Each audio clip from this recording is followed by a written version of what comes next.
In the wake of humanity's near extinction from World War III, a new order rose from the ashes of old Earth, the Terran Supremacy. Born of desperation and forged through unity, it casted its gaze upon the stars. Where once we faltered, now we would thrive. This is the story of our rise, a journey through politics, war, discovery, and domination.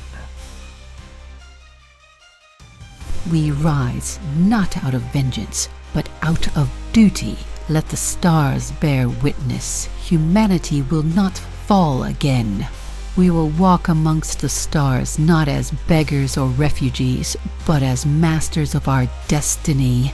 Every world we touch will remember the Terran name. Our first steps into the void were cautious, but calculated. We embraced the traditions of discovery, a commitment to science, exploration, and the pursuit of knowledge. As we met other species, our borders became closed, our policies militarized, but still our scouts ventured forth. The Grand Archive, a monument to learning, was constructed over Terra. We cultivated our culture in collaboration with the artisan troupe and provided early research subsidies to our scientists. In the early years of our space travel, various political factions formed, shaping the ideological foundation of our future. The militarist Knights of the Void, the authoritarian Peace and Order movement, and the Technocratic Institute of the Reform. This was a time of introspection. We looked to the stars, yes, but also within. Beneath the porous language of discovery and learning, a firm hand was always present, guiding our destiny. The question remained, were we explorers guided by order, or conquerors cloaked in curiosity? Every discovery was another step on a path paved with control. Would we refine our power through knowledge, or wield it to dominate all we encountered? Discovery led to prosperity, and then supremacy. Our contact with alien civilizations increased, our policies hardened, and our ambitions grew. We embedded spies in rival empires and began terraforming planets that we could not colonize before, and built our first destroyer-class ships. When Octavia Domitia passed away at the age of 81, a grand statue was erected in her honor. Her son, Octavius I, assumed leadership of the Terran Supremacy. My mother forged our foundations. She tamed the stars. Let no world or empire question the will of Terra. Without warning, the Lavi Palatinate stole our citizens. Their treachery would not go unpunished. So, we planned our vengeance. As the Holy Kedishan Empire collapsed, we struck, declaring war to avenge our losses and expand our dominance. They abducted our families, murdered our kin. The time for diplomacy has passed. Let fire and steel remind them, no one crosses Terra without consequence. The first battles were costly. The second Classis, a superior fleet to what the Lavi had, turned the tide of battle. Planetary assaults quickly followed. Some planets resisted, most surrendered to our might. The Lavi found themselves under our control as we forced them to become a protectorate under us. Over the next few years, the Lavi people learned that working under the Supremacy was better for them and their entire society. Cybernetics no longer whispered at the fringes of science. They surged into the heart of Terran society. Paragons like Kortlao Minder, their forms augmented with gleaming machinery and neural mesh, became icons of precision and progress. Their example reshaped entire sectors as well as various political factions. But progress bore a cost. Fabius Manus, heir of the imperial family, vanished while investigating a violent anomaly on the galactic rim. His last transmission was static and a glimpse of blue flame. True to our code, his body, what little was recovered, was offered to the Grand Archive to serve knowledge in death as he did in life. Cybernetic ascension redefined us. The flesh, they said, was weak, limited by biology, vulnerable to time. But Terran ingenuity offered an answer. Implants and augmentations became not only typical, but expected.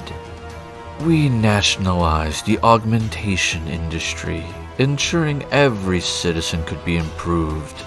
Within reason, self-modders were given leeway to shape themselves into reflections of our ideals. Stronger, more intelligent, more loyal to our supremacy. We were not discarding our humanity. We were improving it, perfecting it. A security crisis emerged when several high-ranking officials began acting erratically. An investigation was launched.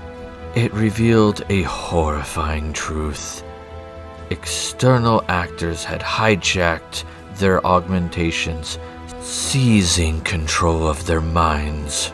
The culprits were identified as anarchists, bent on destabilizing the Supremacy. After a short investigation, they were captured, interrogated, and executed in full view of the public. In the aftermath, new firmware protocols were installed across all leadership implants, removing several negative personality traits, but also stripping some of their memories in the process. Fear not the chip, fear the chaos it prevents. Our leaders are stronger, clearer, faster. While there are trade-offs, the strength we gain, the clarity of command, decisiveness in crisis, is well worth what is lost. The Supremacy demands resilience, not sentiment. Our reach extended across the stars. The Titan Octavia, a marvel of engineering and Terran might, emerged from the shipyards of Terra, a symbol of the Supremacy's resolve. It carried firepower to level continents in all but a few moments, and a name to remind the galaxy of our founders. Meanwhile, our greatest weapon, the World Cracker, neared completion. A tool not of conquest, but of necessity. When we deployed it on the fortified world of Kilik, it unleashed devastation beyond imagination. The oceans boiled, the landmasses shattered, and the atmosphere itself was incinerated. The silence that followed was deafening to not just the Supremacy, but the entire galaxy. We regret having to use such force, but to sacrifice untold Terran lives in a prolonged ground assault would have been a betrayal of our duty. The choice was cruel, but it was calculated, and it was ours to make. The galactic community condemned us, but we Terrans stood firm. We gave them a choice. They refused. The Void does not negotiate. Let Killik stand as a warning. The Terran Supremacy does not bluff. Echoes from beyond the galaxy heralded doom. What followed was not a fleet or an empire, but a biological plague incarnate. The Praetorian Scourge arrived in waves, their ships masses of writhing flesh, studded with eyes, claws, and slithering tendrils. Their hulls pulsed like organs, and their weapons sprayed acidic spores and flesh-boring worms. In the face of this horror, we stood resolute. Alongside the Demoidian Collective, our steadfast counterpart, we assembled the largest fleet in galactic history. It was not just a war for survival, it was a reckoning. During the first battle, we captured a Blood Queen, one of the Scourge's central hive nodes, intact. In a secure containment facility, our scientists dissected her biology, studied her neural lattice, and decoded her chemical communication structures. Through this grisly research, we identified key vulnerabilities in the Scourge's bioorganic hulls and nervous systems. Our military quickly recalibrated our weapons to exploit those weaknesses. Plasma saturation, synaptic disruption pulses, and incendiary bombardment. With knowledge as our blade, we eradicated the threat. They had teeth, tendrils, and terror. We had Terran steel. We fired until the stars went dark. Then we fired again. The galaxy knew peace, but not by accident. The Terran Supremacy's fleets patrolled every corridor of the stars, a vigilant shield against the chaos. We were the sword in the dark, the ever-present enforcer of galactic stability. Trade flowed, rebellions quieted, and systems prospered under our unwavering gaze.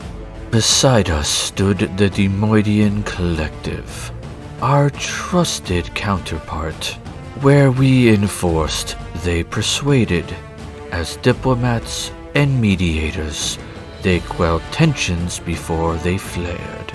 In every conference chamber and Senate session, it was their voices that soothed, while ours ensured compliance. Together we formed a balance of pressure and persuasion, security and diplomacy. A unity that kept the galaxy from tearing itself apart. Across the shipyards of Terra and beyond, preparations are underway. Fleets are being refitted with experimental propulsion systems, hull shielding for intergalactic radiation, and autonomous logistics arrays capable of sustaining operations in uncharted voids. These are not mere upgrades. They are transformations, designed for voyages into the black between galaxies. Entire sectors have been mobilized. Crews train in isolation domes to simulate the psychophysiological stress of deep space. Command protocols have been rewritten for autonomy and contingency. Scientists map dark space anomalies while engineers draft plans for mobile outposts to be set up in the abyss between galaxies. The Terran Supremacy is no longer content to patrol a single galaxy. We have tamed this one. Now we prepare to proceed to the next step to our future. The Supremacy endures, vigilant, eternal, and soon intergalactic. We did not inherit the stars. We conquered them. And now we carry their burden. The galaxy is ours to protect. The void is ours to tame. This was not a conquest. It was a promise. A vow etched into the stars by the will of Terrans. Let history remember the age when Earth's children became the galaxy's guardians. This is the rise of the Terran Supremacy.